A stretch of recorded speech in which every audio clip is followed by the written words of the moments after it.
किसका है? उसका, तुम्हारा नहीं है।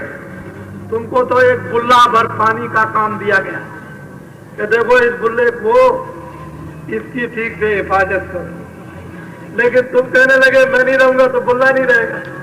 बेवकूफी और मूर्खता की बात, ऐसा कभी मत सोचना। ये कहो कि हमको जो सेवा हो दीजिए, जो आदेश मिले खिदमत करने का वो दीजिए और हम खिदमत करें। हम तो छोटे आदमी, तो खिदमत करो, सेवा करो, जो भी सेवा आपको मिल जाए करो। लेकिन ये कहो कि मैं नहीं रहूंगा, कुछ नहीं। तुमने देखा अच्छी तरह से, पहले लोग कहते थे मैं नहीं रहूंगा तो राज कौन चलाएगा, चले गए। फिर लोग कहते थे मैं नहीं रहूंगा तो कौन चलाएगा, वो भी चले गए। फिर कहते थे मैं नहीं रहूंगा, कौन चलाएगा, वो भी चले गए। अगर सही बात बता दी जाए कि एक बकरी और गधा को भी कुर्सी पे बैठा दिया जाए तो उससे भी राज चलेगा, बराबर चलता रहेगा। एक पत्थर की मूर्ति बना करके रख दी जाए कुर्सी पर, तब भी राजकाज चलता रहेगा। पत्थर भी राजकाज चला सकता है। तो तुम क्यों अहंकार करते हो कि हम नहीं रहेंगे तो नहीं चलेगा? ये सब बनावट करो, वैसा का काम मत करो। तुम वीर और बहादुरों का, तेजस्वी और धर्मात्माओं का काम करो, वैसा का काम मत करो। वैसा का काम करोगे तो समझ लो। बोलो जय गुरुदेव। बात समझ में आई है कि देवता 33 करोड़ प्रसन्न हो गए? बात समझे? उन्होंने कहा कि सतयुग आएगा, बात समझ में आई? कलयुग में सतयुग आएगा, उन्होंने कहा आप रिश्तेदार के रिश्तेदार और इस रिश्तेदार के उस रिश्तेदार को जल्दी जल्दी बता दो कि कलयुग में सतयुग आएगा, इसको याद कर लो और अपने अपने दरवाजे पर जल्दी जल्दी लिखो कि कलयुग में सतयुग आएगा। 1 बीघा खेत में 100 मन गेहूं लाएगा। किसानों के खेतों में अनाज सब्जी फल इतना पैदा होगा, घर में रखने की जगह नहीं रहेगी। बात समझ में आई? इतना नहीं लिख सकते हो? अरे इतना भगवान का शुभ सूचक चिन्ह है, अपने घरों पर नहीं लिख सकते हो कि सतयुग आएगा? बाकी तुम क्या करोगे? किसी की सेवा कुछ नहीं करोगे। रिश्तेदार को बता दो कि कलयुग में सतयुग आएगा, उसकी सब लोग तैयारी करो। क्या करो कि मांस मछली अंडा और शराब ताड़ी छोड़ दो और कत्ल और चोरी चमारी छोड़ दो।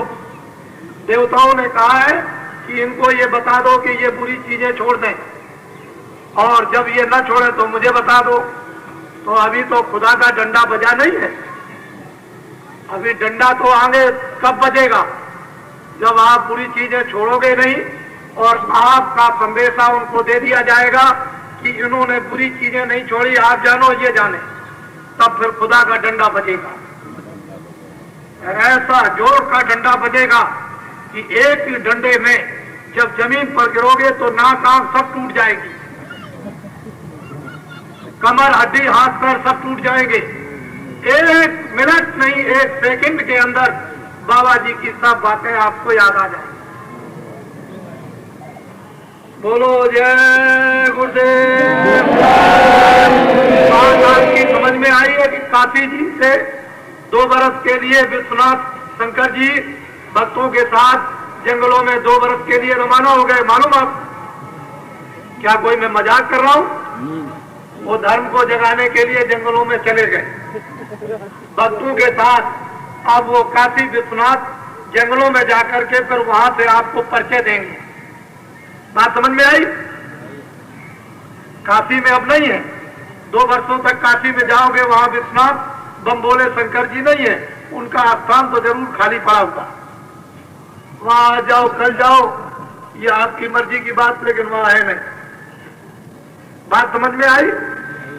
कलयुग में सतयुग आएगा, आपको मालूम हुआ कि 11 दिन तक वो उसमें सम्मिलित रहे थे, लेकिन आपको विश्वास नहीं था।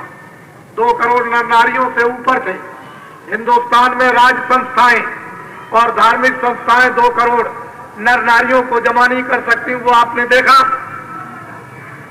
और आगे जब कार्यक्रम का स्वप्न होगा तो 10 करोड़ नर नारी जमा होंगे। समझ रहे हो? 10 करोड़। बोलो जय गुरुदेव, जय गुरुदेव, जय गुरुदेव। नाम किसका? जय गुरुदेव। नाम किसका?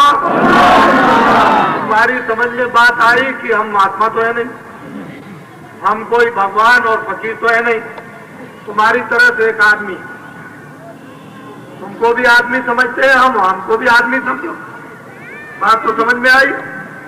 बोलो जय गुरुदेव। 4 शरीर है, 4।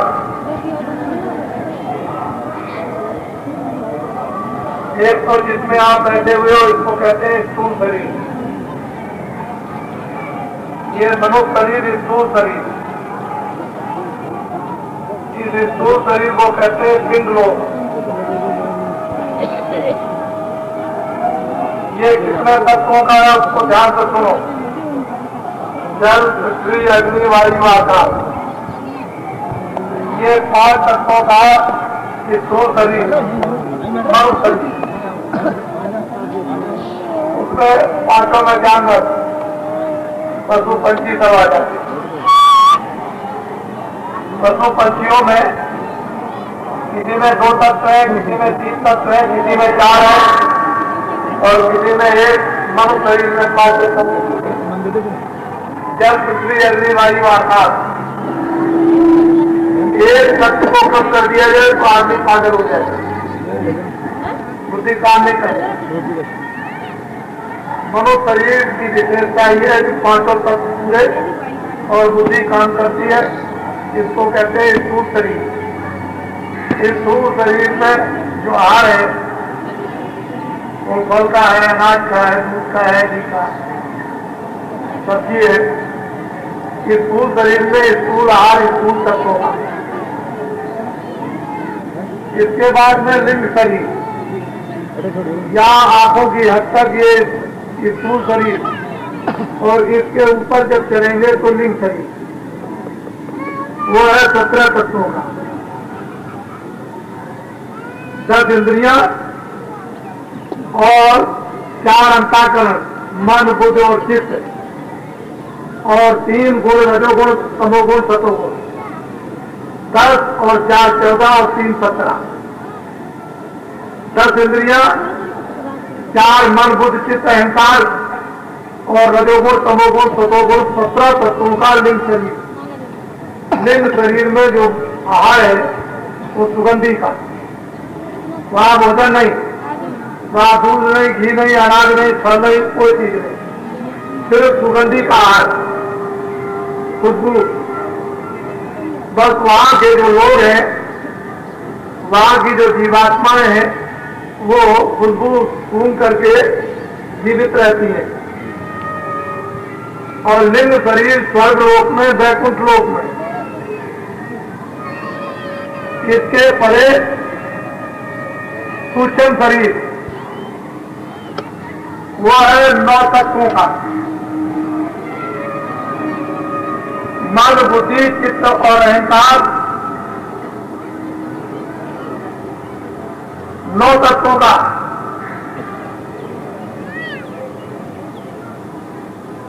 सबसे स्पष्ट रूप रक्षण, यह 9 तत्वों का सूक्ष्म शरीर। और स्वर्ग और वैकुंठ के परे जो ईश्वर का धाम है, जो सहजल कमल, उसमें जो भोजन होता है वो प्रकाश का, रोशनी, जिसको लाइट कहते हैं।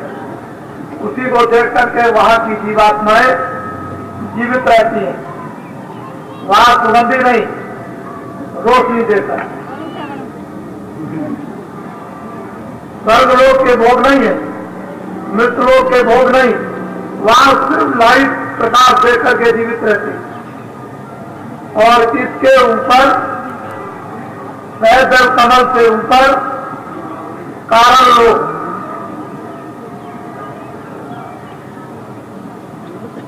वो शब्द रस रूप गंध, यानी 5 तत्वों का,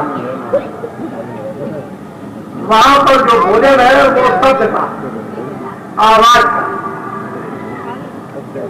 बिना आवाज के वहां जीवात्माएं जीवित नहीं रह सकते। इसलिए जो भोजन है, खुराक है, वो सब आवाज की है, वाणी, जिसको बाजा कहते हैं। इन 4 शरीरों में अपने अपने लोगों में अलग अलग उनके शरीर और अलग अलग उनके भोग, एक दूसरे से किसी से मिलते जुलते नहीं। इन 4 शरीरों को पार करने के बाद 4 कपड़ों से जब जीवात्मा अलग हो जाती है, तो इसमें स्वयं जो दोनों आंखों के पीछे जीवात्मा बैठी है, इसमें रचना करने की स्वयं शक्ति आ जाती है। फिर ये खुद रचना करती है, लोग बना दे, बड़ी बड़ी और विविध बात की रचना कर डाले, इसमें स्वयं शक्ति आ जाती है, इसमें ये गुण होता है। और 4 शरीरों से आजाद हो जाती है, फिर बंधन में नहीं। फिर उसको स्थूल कर्म, लिंग कर्म, सूक्ष्म कर्म और कारण कर्म नहीं बांध सकते। वो इन 4 शरीरों से अलग हो गई, निर्बंधन हो गई। तो हम लोगों को ये मालूम नहीं है कि स्थूल शरीर में क्या आहार है, लिंग शरीर में कौन सा आहार, और सूक्ष्म शरीर में क्या, कारण शरीर में, ये नहीं मालूम। कहां से कहां तक स्थूल शरीर है, कहां से कहां तक लिंग शरीर है, कहां से कहां तक सूक्ष्म शरीर है, और कहां से कहां तक कारण शरीर है, इसके परे क्या रुकावट है, तो ये हमको इस बात का ज्ञान नहीं। लेकिन जो साधक साधना करते हैं, जो ऊपर जाते हैं, उनको सब कुछ वो ज्ञान होता जाता है, उनको सब मालूम होता है। जो जो आहार करते हैं, जिस लोक में, जिस शरीर में जाकर वो बताते हैं कि यहाँ सुगंधी का आहार, यहाँ पर प्रकाश का आहार, यहाँ शब्द का आहार है, वो सब बताया करते हैं। और यहाँ किसका आहार है? कुछ चीजों जो रोज आप कढ़ाई में बना के खाते हैं, इन चीजों का आहार है। इससे ये शरीर रहेगा, सुगंधी से लिंग शरीर जीवित रहेगा, प्रकाश से जो है वो सूक्ष्म शरीर जीवित रहेगा, और कारण शरीर में सब। इसके परे कोई जीवात्मा का शरीर नहीं। तो कारण आती है, तो आप थोड़ा सा ध्यान देकर सत्संग को आप सुनिए। ये गोपनीय सत्संग है, लोगों को ये सुनने को मिलता नहीं, और लोग जानते भी नहीं।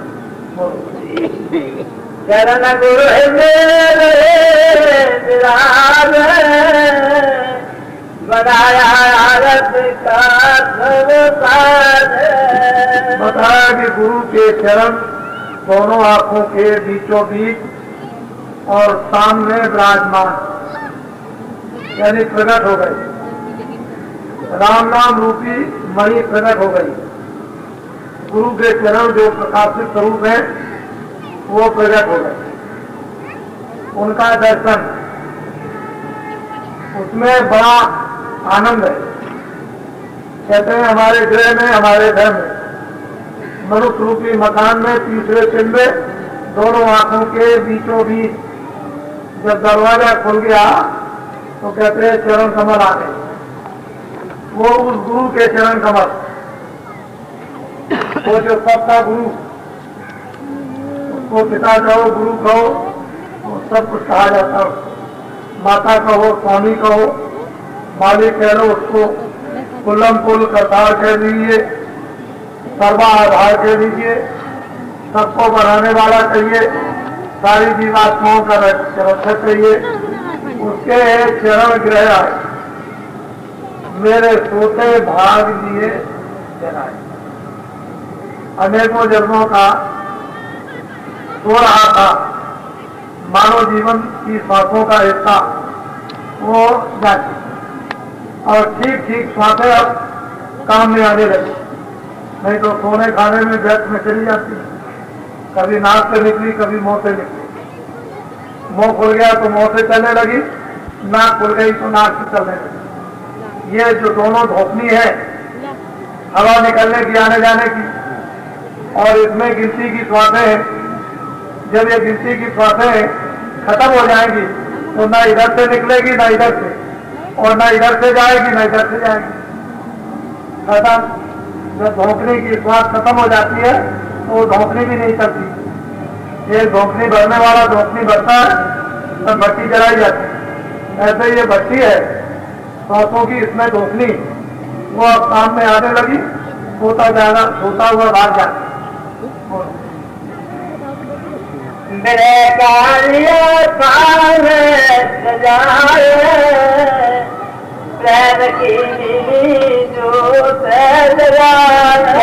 विरह की थाली बनाई, विरह की, जिसको तपन कहते हैं, तड़प कहते हैं, विरह कहते हैं, रोना उसको कहो कहते हैं, उसकी एक थाली बनाई और उसमें सूरज की बाती बनाकर रख दी। अब तो ये जब जलेगी तभी काम बनेगा, इसके पहले काम नहीं बन सकता। तो इसको थाली बनाना, ये जीवात्मा दोनों आंखों के पीछे बैठी है। ये चतुर्संताकरण मन बुद्ध चित्त अहंकार, मन अपना काम करता है। जितने काम किया चिंतन का, उसने चिंतन करके छोड़ दिया, और मन संकल्प विकल्प करता है, और बुद्धि निश्चय करती है कि ठीक है कि नहीं है, और अहंकार दीवार बनाकर खड़ा हो जाता, तो सारा ज्ञान खत्म कर देता है। तो इसमें जो पूरा कचरा भरा हुआ, तो यही तो है कि चिंतन में काम किया, मन संकल्प विकल्प करता है, बुद्धि में विवेक नहीं है, और अहंकार दीवार बना के खड़ा हो जाता है, तो सर्वनाश कर देगा। ये जब साफ होगा, विरह की थाली बना ली जाएगी, और जिसमें दीपक जब जलेगा तब अपने अपना काम ये सब करने लगे। ये अपना काम, मन अपना काम, बुद्धि अपना काम, अहंकार अपना काम, और फिर जीवात्मा सभी है उसमें, वो निकल आएगी, और जब निकल आएगी तो दीपक सामने चलना। हाँ, ओ मन से सनमत थारी भई, ग्रस्त गुण फेरी जवानी। ऐसे उमंग से खड़ी हो गई और दृष्टि से निहारती है, आंखों से ज्ञान चक्षु से नेत्र सामने देखती। इसीलिए साधकों को ये चाहिए कि बाहर की आंखें तो हिले नहीं, अंदर की आंख से सामने एक जगह देखो, और जब विरह होती है तो मन इधर उधर और चित्त कहीं नहीं जाता, दृष्टि के साथ लग जाता और दृष्टि खड़ी हो जाती, और बाहर की दोनों आंखें हिलती नहीं, तो दीपक जल जाता। फिर जला दिया दीपक, और जब तक ये विरह नहीं होती है तो दीपक जलता नहीं, दृष्टि एकाग्र नहीं होती है, कैसे काम होगा। जागना जट में हुआ यार, हो तो ये दोनों आंखें मेरे सामने चांदना, जहाँ चांदना होगा और आदमी चली जाए, उजाला हो गया, दिखाई देने लगा, चांदना हो गया, चंद्रमा निकल आया, प्रकाश हो गया, उसको बड़ा शीतल ठंडा था। लेकिन इस चांदना को निर्गत करने के लिए पहले जो जो उपाय महात्माओं ने बताए उनको धीरे से करना चाहिए। हम लोग उन उपायों को करते नहीं है, घर में चांदना खुलता नहीं, अंधेरा दूर होता नहीं है, तो क्या घंटा बाजे और फिर क्या सुनाई देगा। जब चांदना होगा, उजाला प्रकाश हो गया, तो घंटे संग की आवाज बड़ी मधुर, इतनी अच्छी स्वामी और मीठी लगेगी कि सुनते सुनते सुनते सुनते उसमें मैं हो जाऊं, यानी अपने आप को भूल जाऊं कि मैं क्या हूं। ये सब सुनाई इस मनुष्य रूपी मंदिर में तीसरे घाट पर जब चांदना होता है और व्यक्ति उसका दर्शन करती है तो ये सब बाजे बजते हुए सुनाई देते हैं।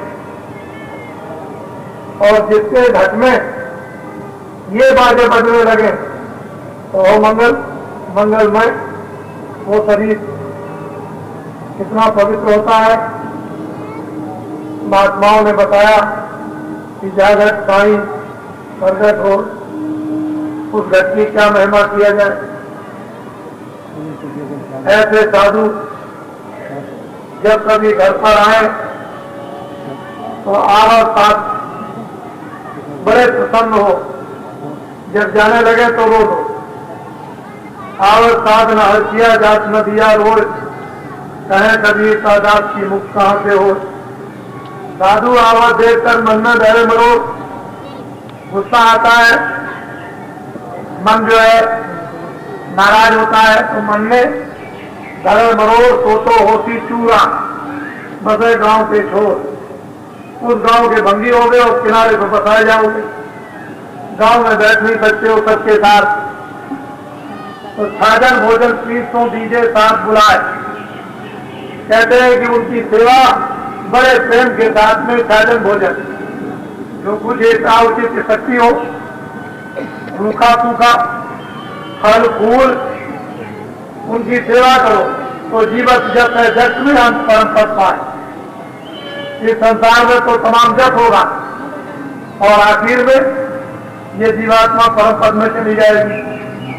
तो वही है कि बड़े भाग जिनके ग्रह में चांदना हो गया और घंटे घड़ियाल बजने लगे, वो घट बड़े भागशाली। यही जब इसने जो यज्ञ किया था तो इस घंटा को बजाने के लिए सुपथ के लिए कहा था कि ये यज्ञ जब सफल होगा जब मनुष्य रूपी मकान पर कोई घंटा बजाएगा, उस समय पर सुपथ संत थे। 24 घंटे उनके मकान पर घंटा बजता रहता। मनुष्य रूपी मकान पर मंदिर में जब हुआ है घंटा बजा दिया। अगर ये बाहर का घंटा किसी के घर का होता तो कोई भी जाकर के बजा देता, लेकिन ये घंटा नहीं था, वो इधर का घंटा था तो कुदरती बजा। तो इस मैराज की बुद्ध की सजे पर खड़े हो, सामने इधर चांदना तुमको दिखाई देगा और फिर देखो कैसी अद्भुत झंकारें उधर से आ रही तरह तरह। तो ये घट का भेद है, घट है, वो महापुरुषों के ही द्वारा कब प्राप्त होता है जब फिर शंकर घंटा बाजे रात घट गुल्ले खोल दिए। मनुष्य रूपी मकान का घाट जहाँ जीवात्मा की जड़ चेतन की घाट बंधी थी 5 तत्वों की और 3 गुणों की, उस जीवात्मा को निकालकर घर का घाट खो दिया। तो छोड़त ग्रंथ पाओ जो कोई सजे जीव प्रसारक हो। जब 5 तत्व जल पृथ्वी अग्नि वायु आकाश और रजोगुण तमोगुण सतोगुण इन तीनों की गांठ से जीवात्मा अलग होगी तभी प्रकाश हो सकती। लेकिन जैसे ही छोड़ने चलो, खोलने चलो गांठ को, तो रिद्ध सिद्ध प्रेरम भाव भाई फौरन रिद्धियां सिद्धियां आ जाती हैं, प्रेरणा करती हैं, प्रलोभन देती हैं, खड़ी हो जाती हैं, हंसती हैं, मुस्कुराती हैं, ऐसी ऐसी चीजें हाथ में लिए रहेंगी, ये ले लो, और आपकी बुद्धि उसमें फंस गई, हर गई। तो हो बुद्धि जो परम सियानी। अगर बुद्धि परम सियानी है तो कहेगा हमको कुछ नहीं चाहिए, हमको तो वही चाहिए जिसके पास ये सब कुछ है। और बुद्धि में होशियारी नहीं, विवेक नहीं, तो कहेगी ये संसार की चीज दे दीजिए। तो ये जो चांदना निकला था बुझ गया, बंद हो गया। बस आप इधर रह गए, उधर का दरवाजा बंद हो गया। तो बड़े विवेक के साथ में देखो पहुंची सब मजार ज्योत लग पाई जगमग सार। कहते हैं कि सहस्त्र कमल में जब पहुंची तो वो सार ज्योत जो है जगमग जगमग जगमग से चमक रही, और वो ऐसी ज्योत है कि उसी ज्योत में स्थानीय पुरुष का वहां दीदार दर्शन होता है कि वो किस रूप में है। बहुत ही उसका सुंदर मनमोहन श्याम रूप बड़ा ही सुहावना है। वो 3 लोक का मालिक है। सहस्त्र कमल में निरंजन भगवान के दर्शन हुए और वो ज्योत जगमग जगमग, उसके सब महात्माओं ने निशान बताए। ज्योतें तो और भी है, किसी और ज्योत का दर्शन हो गया और आपने कह दिया कि नहीं वो नहीं, और ज्योतों में और निशान है, लेकिन इस ज्योत का निशान ही अलग है। कोई कह दे मैंने उस ज्योत को देखा था, तो पूछा जाएगा उसके बीच में क्या निशान है, तो आप नहीं बता सकते, जिसने देखा है वही बताए। वो ज्योत जलती है सहस्त्र कमल में और वहां 3 लोक के मालिक का दर्शन होता है। सारा पसारा नीचे का जो कुछ भी उससे हुआ है वो सब ज्यों का ज्यों दिखाई देता है। देखती लीला कोई अब बंकनाल के पार। वहां बहुत से बड़ी लीला अद्भुत अद्भुत देखने को मिलती है। तरह तरह की लीला जो कहने में नहीं आ सकती है, ऐसी चीजें यहाँ नहीं। ये तो सब चीजें मिट्टी की बनी हुई है, लेकिन वहां पर मिट्टी का कोई बालुका का कोई भी सामान बना हुआ नहीं। हर चीज में से किस तरह की चमक आती है, किस तरह की रोशनी होती है, प्रकाश होता है कि उसने ये किस खूबसूरती से, किस कारीगरी से, किस मशीन से ये चीजें बनाई। वहां का कारखाना सब का सब देखने पर ही मालूम होता है, लेकिन वहां का नक्शा नमूना यहाँ किसी कागज पर नहीं उतारा जा सकता, उसके इशारे किए जाते हैं। और यहाँ वो चीजें है ही नहीं जिसका प्रमाण देकर के ये समझाया जाए कि ऐसा है, ये तो मिट्टी की चीजें हैं, तो मिट्टी की चीजों से उसकी क्या तुलना। गुरु ने किया तुझसे प्यार बजाई नौबत कहते हैं कि जब वो बंगला टेढ़े रास्ते से ऊपर जब चढ़ी तो बड़े बड़े पर्वत, ऐसे ऐसे विशाल पर्वत हैं कि सारा संसार उसका एक छोटा सा टुकड़ा। ऐसे बड़े बड़े पर्वत विशाल, और किस चीज से बने हुए? सोने के। सोने के विशाल विशाल पर्वत चमकते हैं। साधकों को ये इच्छा होती है कि इसमें से थोड़ा सोना ले चले, लेकिन यहाँ वो नहीं आएगा। उस सोने की यहाँ कोई कीमत भी नहीं है दे सकता। तो बड़े बड़े विशाल वहां पर पर्वत नजर आते हैं। उन पर्वतों पर विविध भांत की लीलाएं, खेल तमाशा हर क्षण पर होते रहते हैं, और वहां नौबत हमेशा सबसे ऊंचे मुकाम से बढ़ती रहती है। बराबर आपने देखा होगा, कभी तीर्थों में गए होंगे तो दरवाजे के ऊपर में बैठ करके लोग नौबत बजाते हैं। वो नौबत किसकी बजती है? खुदियानी बजाते रहते हैं इस तरह से नौबत। तो ऐसे ही वो नौबत ऊंचे स्थान पर बज रही, और कितनी अच्छी है। उसको बाणी कहो, बाजा कहो, जो आपकी इच्छा हो, लेकिन वो ऐसा बज रहा है कि कितना उसके सुनने से और देखने से आनंद और खुशी प्राप्त होती है। ये महात्माओं ने जिस आनंद को, खुशी को बताया, ये तो ऐसे ही साधारण रूप से कह दिया था। मान कर आई सके बोलार हंस का देखे रूप हो गया। उन मुकामों पर बिना गुरु के कोई जा नहीं सकता। कभी आगे गुरु, कभी पीछे गुरु, कभी दाएं गुरु, कभी बाएं गुरु। बिना गुरु के वहां एक कदम, एक कील, जर्रा भर, कर भर भी आगे तक नहीं रख सकते हो। ऐसी रचना का भारी विस्तार, तो भूल चलेगा साथ साथ ले चलेगा, क्योंकि रास्ता तो उसका देखा होगा। हम तो जानते नहीं चले जाएंगे, हमको तो रास्ता मालूम नहीं है। उधर जाएंगे, उधर देखते हैं कि मानसरोवर,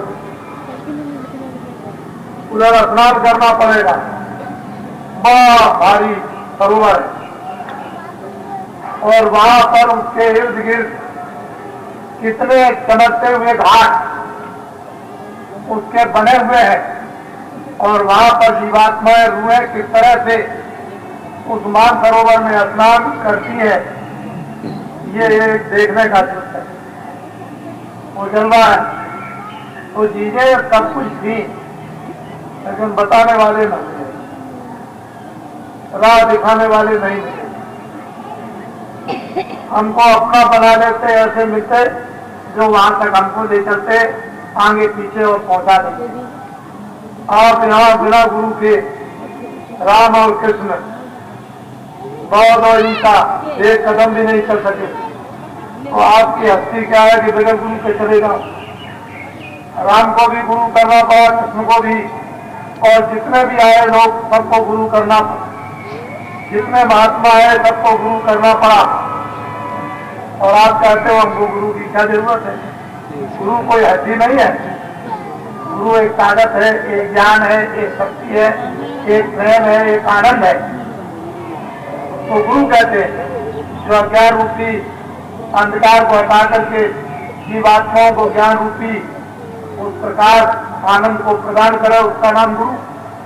तो गुरु आप समझते नहीं हो, आप समझ लेते हो गुरु कोई एक हार मार्ग का। गुरु वो परम शक्ति है, उसके बिना कोई काम नहीं। अब लोग कलयुग में कहते हैं गुरु करने की क्या जरूरत, हमको गुरु। देवियों से कहते हैं कि तुम हमको गुरु मानो, ये ठीक है, मैं ये नहीं कहता। लेकिन सतयुग में, त्रेता में, द्वापर में आपको आदेश मिला था कि प्रति उम्र का एक हिस्सा भगवान की आराधना में लगाते हैं, तुम लोग इनकी सेवा करना, और इनके तपोबल से तुम्हारी आत्माओं का कल्याण हो जाएगा। अब मैं आपसे पूछता हूँ, इस समय भगवान की आराधना में आत्म कल्याण के लिए आप कितनी तपस्या करते हैं? तो कलयुग में नियम बदल गया, स्त्री को भी भजन करना, पुरुष को भी भजन करना। जो स्त्री कमाएगी उसके पास रहेगा, पुरुष कमाएगा उसके पास रहेगा, स्त्री का पुरुष को नहीं, पुरुष का स्त्री को नहीं, अपना किया हुआ काम देगा। ये कानून कलयुग में बदल गया,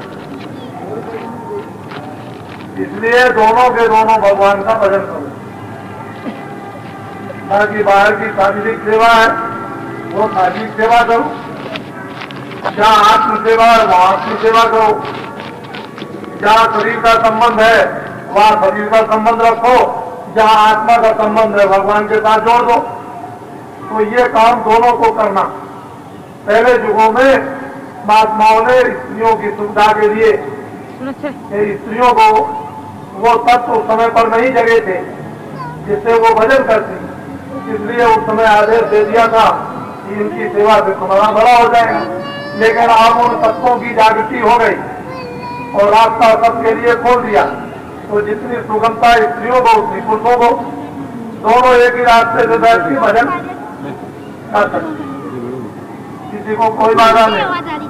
मीरा ने किया उसने पाया, सैजबाई ने किया उसने पाया, तुलसीदास ने किया उन्होंने पाया, धर्मदास ने किया उन्होंने पाया, और भी देवियों ने किया उन्होंने पा लिया। तो सबको अब समान अवतार भगवान की तरफ जाने और भजन करने का मिल गया।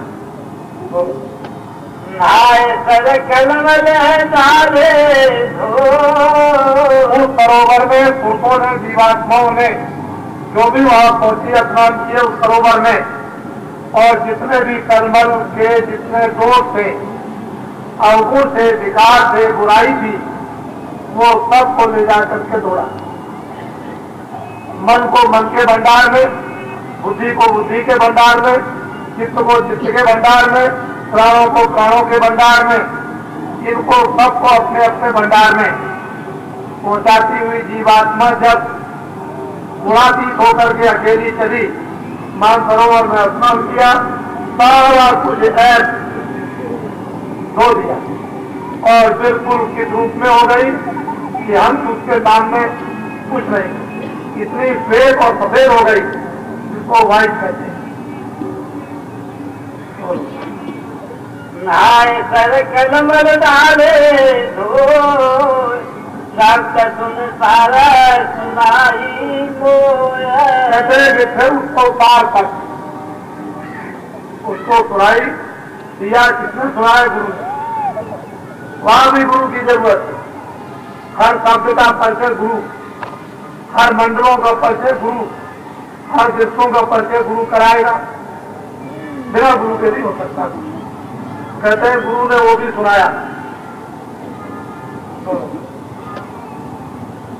रूप लगे अक्षर का जब ये 10वें द्वार में पहुंची तो अक्षर का साक्षात्कार दर्शन हुआ, रूप का। और वहां पर किसी से पूछा जाए कि भाई रूप में क्या है, तो वहां कुछ लिखा हुआ। जो लोग यहां से जाते हैं वहां कुछ पढ़ते हैं। ये अक्षर उधरी से आए। ऋषियों मुनियों ने जो प्राणायाम किया और उससे उन्होंने जो कुछ अनुभव किया है, ये सब अक्षर ऊपर की तरफ से आए। तो अक्षर का दर्शन हुआ, दीदार किया, उनकी आवाज सुनी और बहुत मीठी महीन, दिल को पकड़ने वाली, अपनी तरफ खींचने वाली किंगरी और सारंगी की आवाज में जिस तरह से मृग को बजाया जाए, और जब वो सुनता है तो मस्त हो जाता है। इतना मस्त हो जाता है कि अपने पैर आगे फेंक देता और उसको होश भी नहीं रहता है उसी मस्ती में कि बदे आएगा हमारा सिर काट देगा। रूप लगे अक्षर का सुनिया घाट चली अब सत्व हुए समर जाए बंसी शान सुना। बिना और सतगुरु की सहायता के वो सुंद मडल महासुर के मैदान में प्रवेश नहीं कर सकती। सतगुरु साथ साथ चलेंगे और फिर उसको बंसी, जिसको सुनकर के तीनों लोग उस बंसी की आवाज को सुनकर के मोहित हो जाते हैं। उस बंसी को संतों ने सुना और जिन जिन को सुनाया सो मोहित, जिनको न सुनने को मिले, इसको न जाने उनके सामने क्या। भैंस जो है भोजन करती है, उसके सामने कुछ बजाइए तो उसकी समझ में कुछ नहीं आता। ऐसे ही भैंस की तरह से अगर जगत में काम करते रहो और आपके सामने कुछ रखा जाए और आपकी समझ में ना आए तो जीवन पशवत है। मनुष्य का जीवन नासमझी के कारण पशु,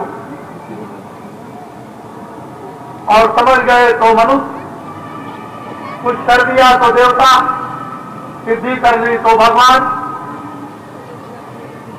काम तो बन जाएगा इस तरह से, लेकिन अभी तो हमने कुछ काम किया ही नहीं है, तो हम मनुष्य क्या, हम पशु है, जिनकी इंद्रियों के भोगों में लिप्त है, इसलिए पशु समाना। मांसाहारी कुतोदया, जस बकरी तस गाय। मांसाहारी सबका भक्षण करते हैं, गाय से बकरी। मीन बाप जो करे आरा 64 जन्म की दोता। मछली का मांस खाने वाले 64,000 बरस तक उनको गिद्ध का जन्म दिया जाता। आकाश में उड़ते रहो, जहां खड़ा हुआ मांस 64,000 बरस तक खा।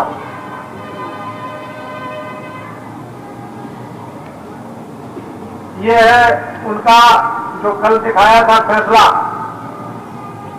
ये फैसला ऐसे नहीं करता, वो तो महात्मा जब इसको खाते को फाड़ फूड़ के खत्म कर दें, जला दे तो छुट्टी मिले, नहीं तो ये खाता खत्म नहीं होता, ये भोगना पड़ेगा।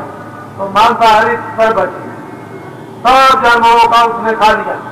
किसी का भी मांस हो, आदमी हो, गाय हो, बकरी हो, सुअर हो, घोड़ा हो, कोई हो, सब पका लिया। और हमारा भोजन, हम खेत के पानी पीते थे तो भोजन हमारा ये नहीं था।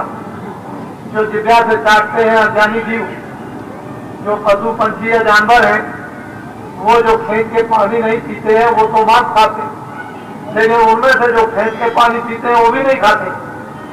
तो हम मनुष्यों के अंदर उन जानवर और पंछियों की जितनी भी बुद्धि नहीं रही।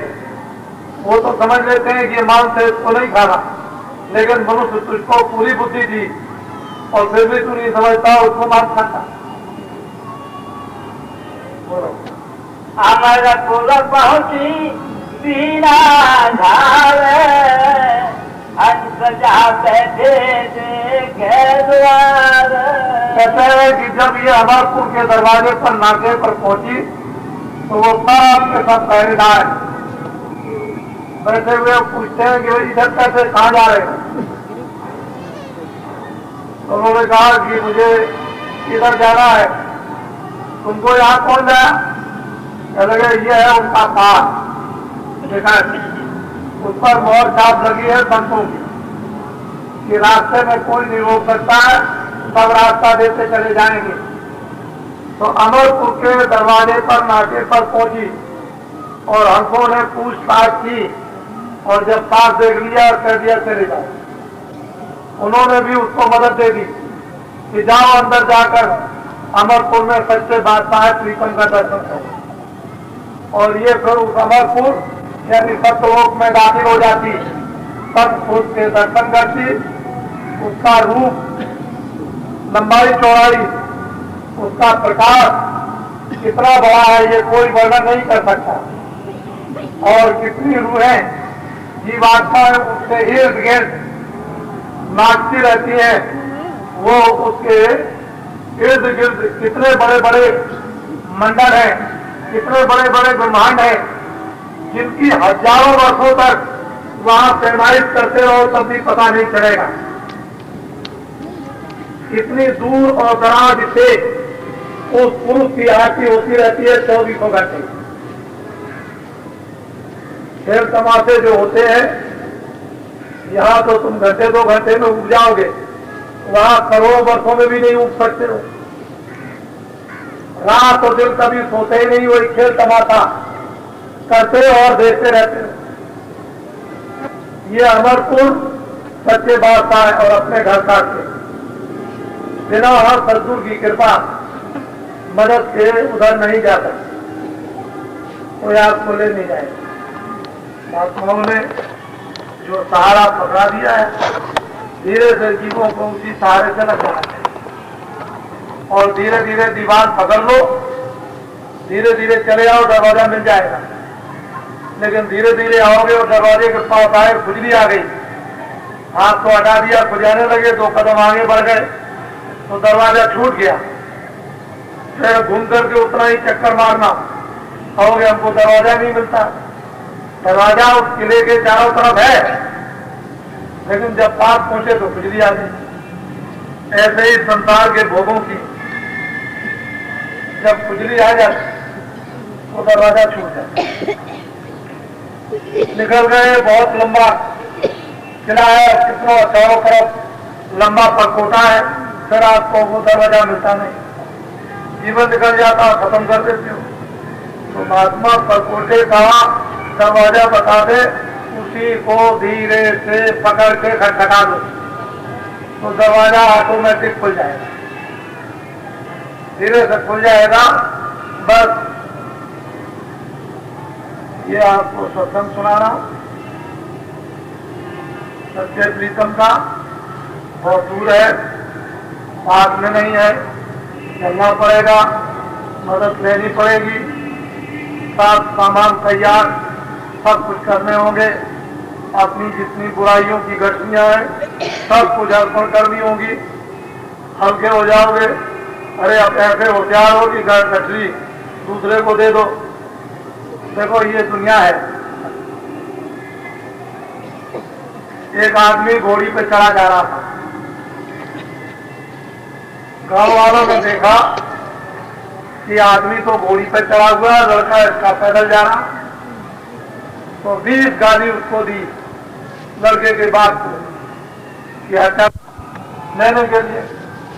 इससे बड़ी होशियारी सावधानी से नर नारी सबके सब समाज के अंदरूनी रास्ते पर चले।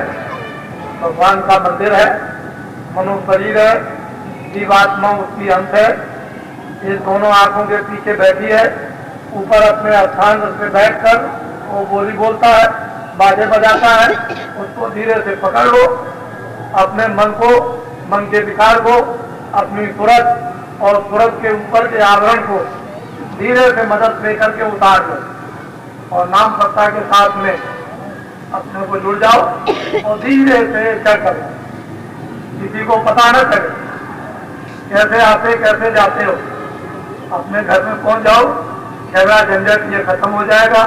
हमेशा का जन्मना मरना 84 जन्म नरकों में नहीं। ये पशु पंछी रोज आपके मोहल्ले में घूमते हैं। इन्होंने भी मनुष्य शरीर पाया था, लेकिन गलती की तो उसमें बंद कर दिए गए। अब जब तक कि पूरा भोग नहीं भोग लेंगे तब तक वो चक्कर नहीं छूट सकता। या ऐसा हो जाए महात्माओं की दया हो जाए तो सीधा चक्कर छूट जाएगा, आगे नहीं लगाना पड़ेगा। तो वो तो दया कब होगी कब नहीं होगी, लेकिन ये चक्कर छूटने वाला नहीं। इससे बचेगा। जय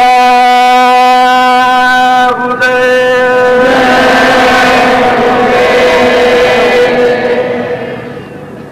अच्छा ठहर जाओ, कोई शादी है? कोई शादी तो नहीं है? अरे किसी को शादी तो नहीं कराना है। कोई तैयार होकर के आए हो तो अभी ले आओ। अरे शादी मैं नहीं तय करता हूं, तुमको अपना वहां से ठीक कर जाना अपनी अपनी जात में। हाँ तो उनको यहाँ ले आओ। यदि हम पहले ही पे कहा समय को न करो। देखो एक पैसा नहीं लगता और ये दहेज प्रथा यहाँ कुछ नहीं। दहेज प्रथा से सब लोग मुक्त रहते हैं, लेकिन लोग इसको समझते नहीं है। ये इतने बैठे बराती और घराती